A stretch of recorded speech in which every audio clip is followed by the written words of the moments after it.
Expansion of solids and liquids. Students, हमने thermal expansion पर बात की कि थर्मल एक्सपेंशन हम उसको कहते हैं कि जिसमें आप किसी चीज को हीट दे देते हैं और वो चीज एक्सपेंड हो जाती है। अब यहाँ पर देखें, एक्सपेंशन ऑफ सॉलिड्स और लिक्विड्स को हम डिस्कस करते हैं डिटेल में कि किस तरह हीट देने से दोनों में एक्सपेंशन आता है। यानी आपके पास फॉर एग्जांपल एक सॉलिड है, कंसीडर कर ले, मैं कंसीडर करता हूँ कि एक रॉड है सपोज, उसको हम as an example of solid लेते हैं कि सॉलिड में जो एक्सपेंशन आता है, और एक दूसरा एग्जांपल हम लेते हैं लिक्विड्स का, यानी कोई भी हम लिक्विड लेते हैं, आप वाटर भी ले सकते हैं, कोई और लिक्विड भी ले सकते हैं, इसको हम किसी कंटेनर में रखते हैं। फॉर एग्जांपल मैं कहता हूं कि इसका जो इनिशियल लेवल है हमारे पास इस लिक्विड का वो ये है, यानी जो पिंक कलर हमने दिया है वो इसका इनिशियल लेवल है। पहले बात करते हैं सॉलिड्स पर कि देखिए आपके पास एक सॉलिड है, चूंकि सॉलिड या जो भी चीज आपके पास है वो किससे बना होता है, वो मॉलिक्यूल से बना होता है, स्मॉल पार्टिकल से। हम यहाँ पर कुछ मॉलिक्यूल शो करते हैं, चूंकि ये तो बहुत ज्यादा इनफाइनाइट मॉलिक्यूल से बना होता है। इनफाइनाइट का मतलब हमारे पास होता है बहुत ज्यादा, यानी चूंकि बहुत ज्यादा छोटे पार्टिकल है तो बहुत मिलियन एंड बिलियन पार्टिकल से बना होता है। हम यहाँ पर कुछ ही पार्टिकल शो करते हैं। अगर आप देखें जो पिंक कलर के हमने पार्टिकल शो किए हैं, क्योंकि जब हम सॉलिड को स्टडी करते हैं तो सॉलिड में जो इंपॉर्टेंट मोशन हम लेते हैं वो कौन सा है, वो वाइब्रेटरी मोशन है। अब इसको हम एक्सपेंशन में क्यों डिस्कस करते हैं, क्योंकि जो रोटेटरी होती है या और मोशन इसमें होते हैं वो एक्सपेंशन में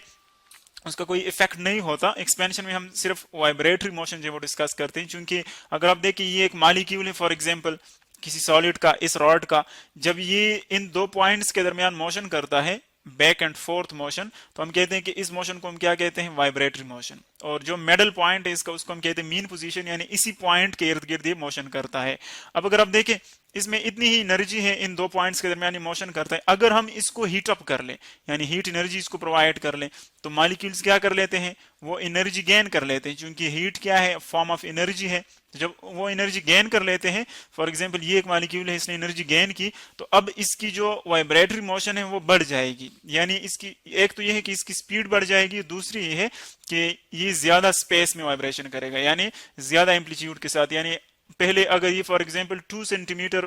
सपोज हम कर लेते हैं, ये तो बहुत ज्यादा कम डिस्टेंस होता है इनका वाइब्रेटरी, लेकिन हम एज्यूम कर लेते हैं कि सपोज ये 2 सेंटीमीटर है, तो एनर्जी देने के बाद फिर ये 2 सेंटीमीटर से ज्यादा होगा, सपोज हम कहते हैं 3 सेंटीमीटर 4 सेंटीमीटर,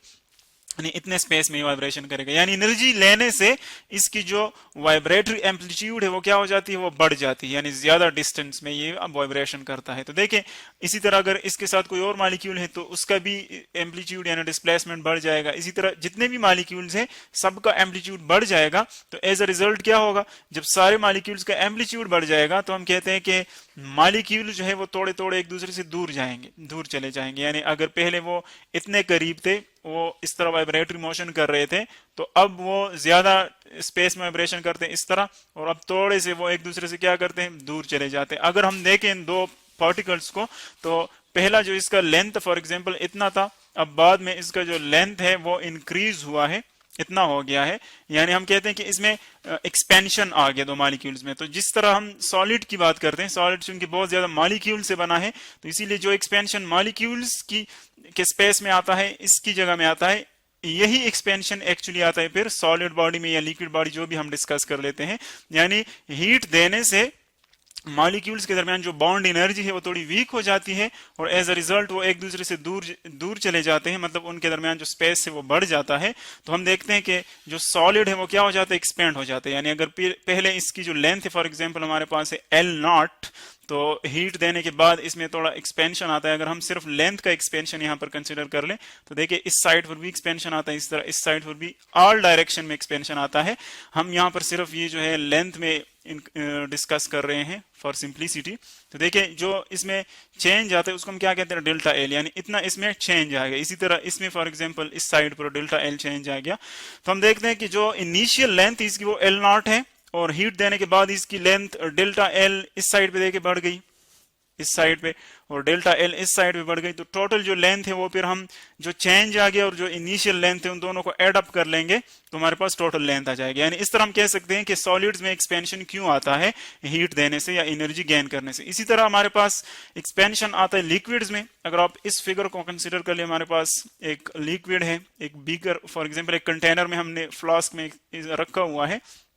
जो हमने इसका लेवल शो किया, देखिए जो पिंक कलर है ये आपको शो कर रहा है हीट देने से पहले ये इसका लेवल है, यानी इतना आपके पास लिक्विड मौजूद है इस फ्लास्क में। अगर आप इसको हीट अप कर ले, यानी यहाँ से हीट दे दें, बिल्कुल सॉलिड्स की तरह जो थ्योरी हमने पढ़ी वही थ्योरी यहाँ पर भी एप्लीकेबल है। जब आप इसको हीट देंगे तो मॉलिक्यूल्स क्या करते हैं, यानी मॉलिक्यूल्स के दरमियान जो बॉन्ड है, ये हम कहते हैं कि ये मॉलिक्यूल्स के दरमियान बॉन्ड है, वो एनर्जी है जो मॉलिक्यूल्स को एक दूसरे के करीब रखती है, यानी एक दूसरे से वो दूर नहीं चले जाते इस बॉन्ड की वजह से। तो अगर हम इसको हीट दे दें तो ये बॉन्ड क्या हो जाता है, ये वीक हो जाता है, चूंकि हीट एनर्जी है और ये एनर्जी बॉन्ड को वीक कर देती है। और जब बॉन्ड वीक हो जाता है तो मॉलिक्यूल्स क्या करते हैं, उनके दरमियान सेपरेशन बढ़ जाता है। देखें अब इन दोनों में इतना सेपरेशन हो जाता है, तो हम कहते हैं कि एनर्जी देने से मॉलिक्यूल्स दूर चले गए। तो इसी तरह लिक्विड्स में भी होता है कि मॉलिक्यूल जब एक दूसरे से दूर जाएंगे तो बिल्कुल इसी तरह इनके जो वॉल्यूम है टोटल वो एक्सपेंड हो जाएगा, यानी इनकी जो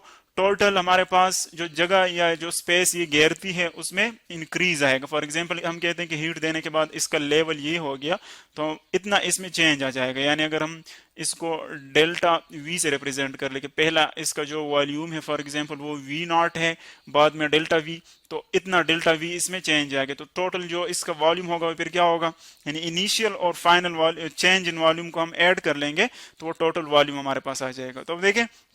जो बेसिक थ्योरी है इन दोनों की वो क्या है कि हीट जब हम प्रोवाइड कर लेते हैं किसी भी ऑब्जेक्ट को, यानी चाहे वो सॉलिड है या लिक्विड है, हीट क्या करता है, वो सारे पार्टिकल्स को पहुंच जाता है इक्वली, यानी हर एक पार्टिकल जो कि सॉलिड में है या फिर लिक्विड में है, जब उन पार्टिकल्स को हीट पहुंचती है तो हीट क्या है, एक्चुअली हीट हमारे पास फॉर्म ऑफ एनर्जी है, यानी ये एनर्जी फॉर्म में पार्टिकल्स को मिल जाता है, उनकी एनर्जी बढ़ जाती है और एज अ रिजल्ट उसका जो वाइब्रेटरी एम्पलीट्यूड है, हम यहाँ पर मेंशन कर लेते हैं वाइब्रेटरी एम्पलीट्यूड, ये जो है उसका इंक्रीज हो जाता है, यानी अब वो ज्यादा स्पेस के साथ मोशन करते हैं। तो जब ये इंक्रीज हो जाता है तो हम कहते हैं कि इसी वजह से जो है वो इस ऑब्जेक्ट में एक्सपेंशन आता है, यानी उसका जो लेंथ है या वॉल्यूम है या फिर एरिया जो भी हम पढ़ेंगे उसमें एक्सपेंशन आता है। तो ये एक्चुअली डिपेंड करता है किस पर, बॉन्ड एनर्जी पर, यानी अगर दो पार्टिकल्स के दरमियान बॉन्ड बहुत स्ट्रांग है तो उसमें एक्सपेंशन क्या आएगा, एक्सपेंशन फिर कम आएगा क्योंकि उसके लिए ज्यादा हीट की जरूरत होगी। इसी तरह अगर बॉन्ड एनर्जी वीक है दोनों पार्टिकल्स के दरमियान तो एक्सपेंशन जो है वो ज्यादा आएगा, यानी उसमें इजीली एक्सपेंशन आएगा। तो अगर आप कंसीडर कर रहे सॉलिड्स को और लिक्विड्स को, तो चूंकि सॉलिड में हमारे पास क्या होता है, मॉलिक्यूल्स के दरमियान बॉन्ड बहुत ज्यादा स्ट्रांग होता है, तो हम कहते हैं कि इसका जो सॉलिड्स का जो एक्सपेंशन है, यानी अगर हम इसको यूं रिप्रेजेंट कर ले एक्सपेंशन ऑफ सॉलिड्स, तो वो कम होता है lesser than expansion of liquids, क्योंकि लिक्विड में एक्सपेंशन ज्यादा आता है क्योंकि उसमें बॉन्ड एनर्जी कम होती है, मॉलिक्यूल्स इजीली जो एक्सपेंड हो सकते हैं। इस तरह अगर आप गैसेस देखें तो फिर गैसेस में सबसे ज्यादा एक्सपेंशन आता है क्योंकि वहां पर बॉन्ड एनर्जी बहुत ज्यादा कम होती है। तो ये हमारे पास बेसिक थ्योरी है कि क्यों जो है चीजें एक्सपेंड हो जाती है।